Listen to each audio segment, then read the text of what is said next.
started with 2 whistles back in the mid-1960s, and it has grown now to the point where it has become a neighborhood tradition, and it's something that's pretty much enjoyed by everybody. He runs the oldest continuously operating steam-driven generating plant in the Northeast. To look in his eyes and to hear him talk about steam engines, a bit of the past seems not so far away.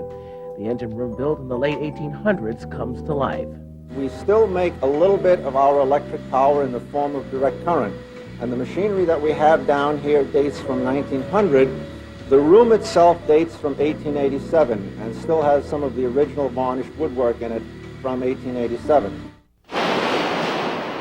She glides through the water with the precision of a giant mammal, but the USS Alexandria is a fine-tuned billion-dollar machine of war in time of peace.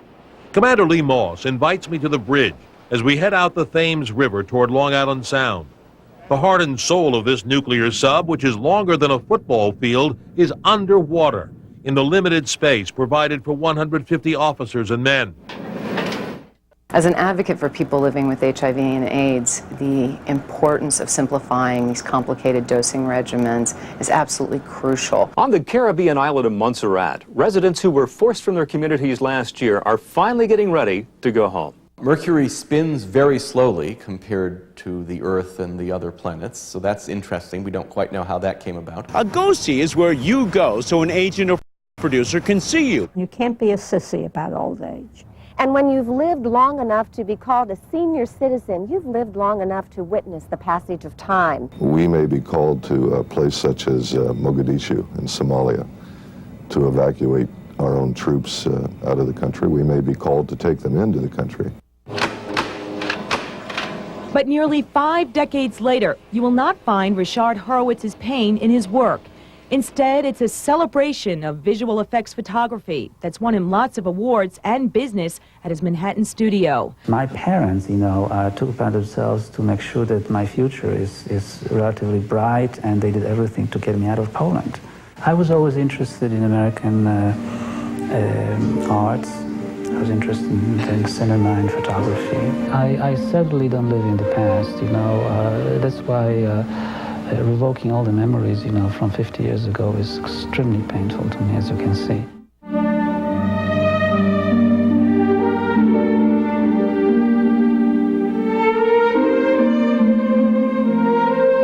Looking back is something 67-year-old Saul Urbach still feels he must do, even tucked away as he is in the beautiful farming community of Flemington, New Jersey, light years away from the cold, despairing winters of Krakow.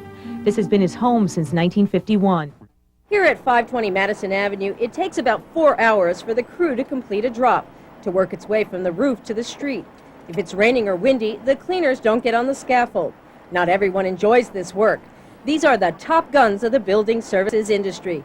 The tools of their trade are brushes, squeegees, and plain soap and water. But Arcade's window cleaners, dedicated to a routine but necessary task, exemplify the tradition and the philosophy of their company. Picking up a coffee cup with my right hand, and I would just shake like that. Neurologists confirmed what Gigi Dolly suspected, that her husband had Parkinson's disease. He was 39 years old and thought his painting career was over. But slowly, gradually, with the constant help of Gigi, Joseph Dolly discovered that his disease had not robbed him of his talent. There's this freedom, there's a certain freedom about it. There's a certain roughness and freedom that it actually looked better than my fine paintings, And the more I went along, the better I liked it. Not only does Dolly find pleasure in his work, but apparently the rest of the world does too. His impressionist paintings hang in museums, universities, corporate and private collections around the world. One recent canvas sold for over $100,000. The money doesn't make up for the fact that this is a progressive disease. At age 59, Dolly says he hopes for 10 more years of professional life, but there are no regrets. I'm not sure that I'm not much better off, just the way I am.